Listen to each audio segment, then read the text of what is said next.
And welcome dear students. آج ہم ایک اور پوئم کے ساتھ حاضر ہیں.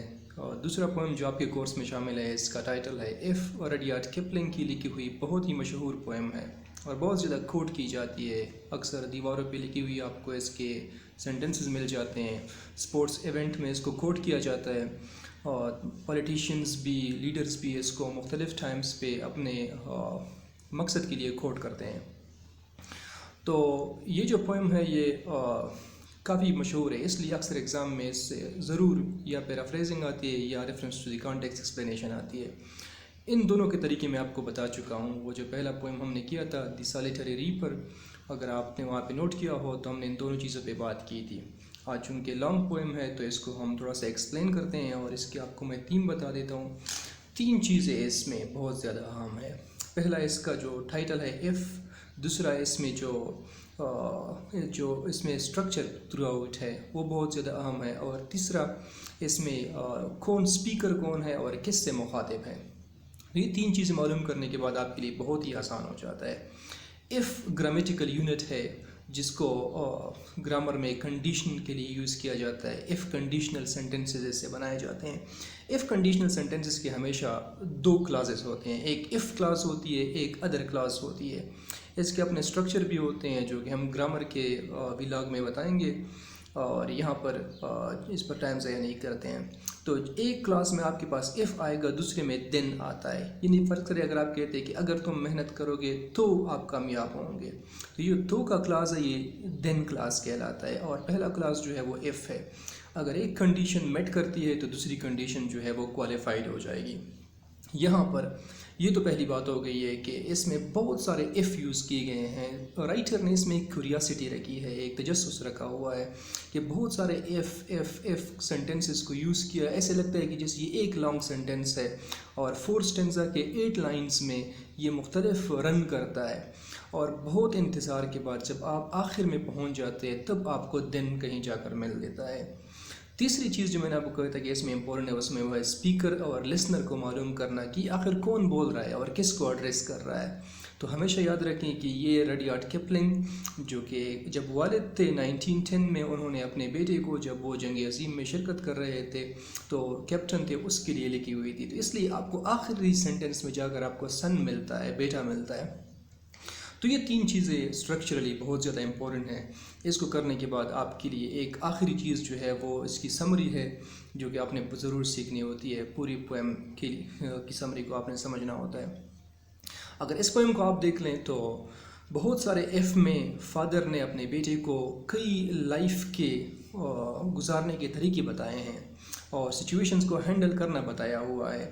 یعنی فرض کرے اگر ہم اس کو سٹارٹ سے دیکھ لیں تو والد جو ہے پہلے سٹارٹ سے بیٹے کو کہتا ہے کہ جب آپ مایوس ہو رہے ہوں، سارے لوگ آس پاس مایوسی ہو، معاشی حالت خراب ہو، معاشرے کی حالت یا آپ کی گھریلو حالت خراب ہوں، ایک ٹیم میں آپ کھیل رہے ہیں، آپ کی حالت خراب ہے، if you can keep your head, ایسے حالت میں اگر آپ اپنا سر اونچا رکھ سکتے ہیں، اپنی چن اپ رکھ سکتے ہیں تو کیا ہوگا بتاتا نہیں ہے. اس طرح یہ سیریز جاری ہے. اس کو کیا کہا جاتا ہے کہ اگر آپ اپنے اوپر ٹرسٹ کر سکتے ہیں، بلکہ سب لوگ آپ کے اوپر جو ہے وہ ناامیدی کا شکار ہوتے ہیں آپ کے بارے میں. اور بعض اوقات کہتے ہیں کہ اتنا بھی پھر خود اعتماد نہ ہونا کہ پھر آپ جو ہیں متکبر ہو جائیں اور اپنی خامیوں پر توجہ نہ دے سکیں. پھر کہتے ہیں کہ صبر کرنے سے کبھی نہیں تکنا. ویٹ کا لفظ استعمال ہوا ہے، if you can wait. Wait یہاں پیشنس کے لیے استعمال ہوا ہے، یعنی محنت کرو اور انتظار کرو. پھر ایک اگلے سینٹنس میں لائٹ کا کہ ساری دنیا جو ہے وہ بے ایمانی کرے گی، جھوٹ کرے گی. یہ کوئی لائسنس نہیں ہوتا ہے کہ چونکہ ہر بندہ بے ایمانی کرتا ہے تو میں بھی بے ایمانی کروں گا. اور پھر کہتے ہیں کہ نفرت کا جواب نفرت نہیں ہوتا ہے بلکہ نفرت کا جواب محبت ہوتا ہے. اور پھر کہتے ہیں کہ نہ زیادہ دکھنے کی کوشش کرو، یہ جو ظاہری تصنع ہوتی ہے کہ یہ نہ ہی زیادہ عقل مند بننے کی کوشش کرو. یہ چیزیں جو ہیں وہ انسان کو نقصان پہنچاتی ہے. پھر کہتے ہیں کہ خواب دیکھا کرو لیکن اپنے خوابوں کو اپنا آقا نہ بناؤ کہ وہ آپ کو یعنی خواہشات کو اتنا اپنے اوپر سوار نہ کرو کہ آپ اس کے غلام بن جائیں اور آپ ہر غلط کام کریں اس کے نتیجے میں. پھر دنیا میں 2 دھوکے بازوں کا ذکر کیا ہے، ایک ٹرائمف ایک کامیابی ہے اور دوسرا ناکامی ڈیزاسٹر ہے. عجیب طور پر شاعر دونوں کو دھوکے باز کہتا ہے. کامیابی کس طرح انسان کو دھوکے میں مبتلا کرتی ہے کہ آپ کو بتاتی ہے کہ اب آپ کو کوئی چیز شکست نہیں دے سکتی. پھر ہم دیکھتے ہیں کہ ہم اپنے خامیوں کو اگنور کرتے ہیں اور ہم خوار ناکام ہو جاتے ہیں۔ ناکامیاں ہمیں مزید پستی میں گراتی ہیں، انسان اپنے بارے میں خود اعتمادی کھو جاتا ہے، اعتماد خراب ہو جاتا ہے، اور انسان سمجھتا ہے کہ میں تو اس دنیا میں بس مصیبتوں تکلیفوں کے لیے بنا ہی ہوا ہوں، جو کہ انسان کے لیے کافی نقصان دہ ثابت ہوتی ہے۔ پھر کہتے ہیں کہ بعض اوقات لوگ آپ کی کہی ہوئی بات کو مروڑ کر پیش کریں گے، آپ کو لوگوں کے ساتھ لڑائیں گے۔ ایسے وقت میں اپنا جو اعتماد ہے، اپنی جو اسٹیم ہے، اس کو کبھی کھونے نہ دینا، اپنی انرجی کو۔ بیوقوف لوگ، کمینے لوگ آپ کو ٹریپ کریں گے لائف میں۔ پھر اگلے سینٹنس میں کہتا ہے کہ لائف میں آپ بعض اوقات دیکھو گے کہ آپ محنت سے پونجی جمع کرو گے، پھر آپ ایک ہی موڑ پر اس ساری جمع پونجی کو لوز کر لیں گے۔ ایسے حالت میں پھر سے دوبارہ لگ جانا، دوبارہ سٹارٹ سے کام شروع کرنے سے کبھی مایوس نہ ہونا۔ اور پھر کہتا ہے کہ رسک لینا، رسک بہت ہی امپورٹنٹ ہے۔ جتنے بھی کامیاب لوگ ہیں وہ اب دیکھیں گے کہ انہوں نے ہمیشہ پچ اینڈ ٹاس گیم پہ، جو بائی چانس گیم ہوتا ہے، اس پر اپنی انویسٹمنٹ لیے، انٹرپرینرشپ کی، اور انہوں نے اپنا خطرہ مول لیا، اور پھر آگے جا کر کامیاب ہو گئے۔ پھر کہتے ہیں کہ اگر آپ کو شکست ہو جاتی ہے تو دوبارہ سٹارٹ سے لگ جاؤ، اور پھر سے محنت کرو، پھر سے اپنی دنیا بناؤ۔ اور پھر کہتے ہیں کہ لائف میں انسان، ہم دیکھتے ہیں کہ بعض اوقات if you can force your heart and nerve and sinew to serve your turn long after they are gone، بعض اوقات اس طرح ہو جاتا ہے کہ انسان کے اعضاء، دل، باڈی پارٹس کمزور ہو جاتے ہیں، لیکن ایک چیز کبھی کمزور نہ ہونے دینا، وہ ہے accept the will which says to them hold on، کہ انسان کے اندر ایک آواز آتی ہے، اس آواز کو کبھی بھی آپ دبنے نہ دینا۔ وہ جو will، جو یہ رضامندی ہوتی ہے، جو ایک انٹینشن ہوتی ہے، ایک پاورفل آواز ہوتی ہے، انسان کے اندر سے آتی ہے۔ اور پھر اپنے بیٹے کو یہ کہتا ہے کہ اگر تم بادشاہوں کے ساتھ بھی کبھی چلو تو اپنی انسان ہونا نہ بھولنا، اور اگر کبھی ہجوم کے پیچھے چلنا ہو تو ہجوم کو یا زیادہ تعداد کو دیکھ کر اپنی نیکی نہ کھونا۔ جس طرح ہم سب کرتے جاتے ہیں کہ ہم دیکھتے ہیں کہ ہر کوئی چونکہ برا کام کرتا ہے، اس لیے میرے لیے بھی یہ حلال ہو گیا، تو keeping one's virtue in crowd, یہی یہاں پر اس پر بات کی گئی تھی۔ پھر کہتا ہے کہ زندگی ایسے گزارو کہ نہ دشمن سے خطرہ ہو، نہ دوست سے خطرہ ہو، یعنی جس طرح ہم کہتے ہیں نا، دشمن میں بھی انسان جو ہے وہ غیرت کا مظاہرہ کرتا ہے، دشمن منہ نہیں لگتا ہے تو آپ بھی منہ نہیں لگتے ہیں اس کا، اور دوستوں کو آپ اس طرح رکھتے ہیں کہ کبھی آپ کو یہ خطرہ محسوس نہ ہو کہ آپ کی دوست آپ کو نقصان پہنچائیں گے۔ اور پھر کہتا ہے کہ زندگی کے 60 جو سیکنڈز ہوتے ہیں ہر ایک منٹ میں، اس میں ہر ایک میں کچھ نہ کچھ کرتے رہنا، کچھ ورچو، کچھ پیشنس، کچھ ایمانداری کے کام، کچھ سچائی کے کام، اور یہ جتنی بھی چیزوں کا لسٹ بتایا گیا، ان میں سے کچھ نہ کچھ کرتے رہنا، اور ہر لمحے اپنی لائف میں کچھ نہ کچھ اچیو کرنا۔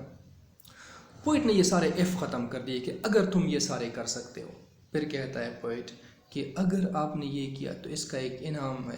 تو کیا ہوگا؟ تو یہ ہوگا کہ یہ جو زمین ہے، یہ جو کائنات ہے، یہ سب تمہارا ہے۔ آپ کو کسی چیز کا خطرہ، ڈر، خوف، مایوسی یہ آپ کو کبھی نہیں ہوگی، اور جو سب سے بڑی بات ہوگی، آپ ایک مین کہلاؤ گے، MAN، مین، آدمی، سچا مرد کہلاؤ گے۔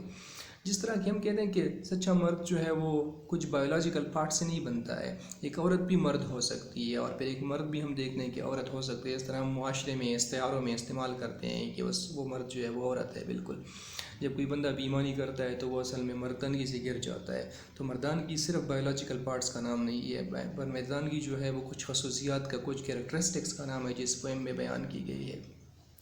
اچھا، اب اس پوئم کا ریفرنس ٹو دی کانٹیکسٹ تو ہو گیا کہ پوئٹ رڈیارڈ کپلنگ ہے، اور جو پوئم کا ٹائٹل ہے وہ ایف ہے، وہ تو آپ نہیں بھولوں گے۔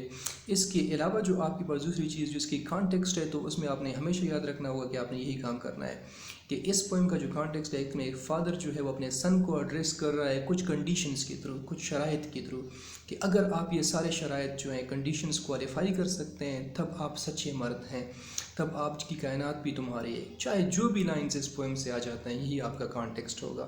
اور پھر آپ باقی جو ایکسپلینیشن ہے، جو ابھی اب ہم نے ایک سمری کے فارم میں کر لی، تھوڑا سا اپنا فلسفہ ایڈ کرنا، اس کو ریئل لائف پریکٹیکل ایگزامپل کے ساتھ بتانا، کیونکہ بہت ہی پریکٹیکل پوئم ہے، اور اس کو آپ بتا سکتے ہیں۔ فار ایگزامپل یہاں پر ایک بات کی گئی ہے کہ if you can wait and not being tired by waiting۔ اب سمپل سی بات ہے کہ اگر آپ انتظار کرنے سے نہیں تھکتے، انتظار یہاں پر پیشنس، ویٹ کی میننگ میں استعمال ہوا ہے۔ ہم دیکھتے ہیں کہ ہم روزانہ کی بنیاد پر محنت کرتے ہیں، پورا سال محنت کرتے ہیں۔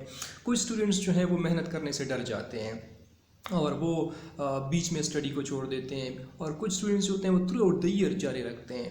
تو وہی لڑکے کامیاب ہوتے ہیں، وہی لڑکیاں کامیاب ہوتی ہیں، وہ اسٹوڈنٹس کامیاب ہوتے ہیں جو کہ اس انتظار سے نہیں تھکتے کہ میں پورا سال محنت کروں گا، پھر کہیں جا کر مجھے رزلٹ ملے گا۔ تو یہ ویڈیو جو ہے، یہ پوئم جو ہے، اس کو آپ خود ہی بھی انڈرسٹینڈ کریں، اس کو پڑھ لیں اس ویڈیو کے ساتھ ساتھ، اور لوگوں کے ساتھ بھی شیئر کریں، اور سبسکرائب کرنا نہ بھولیں۔ Thank you so much.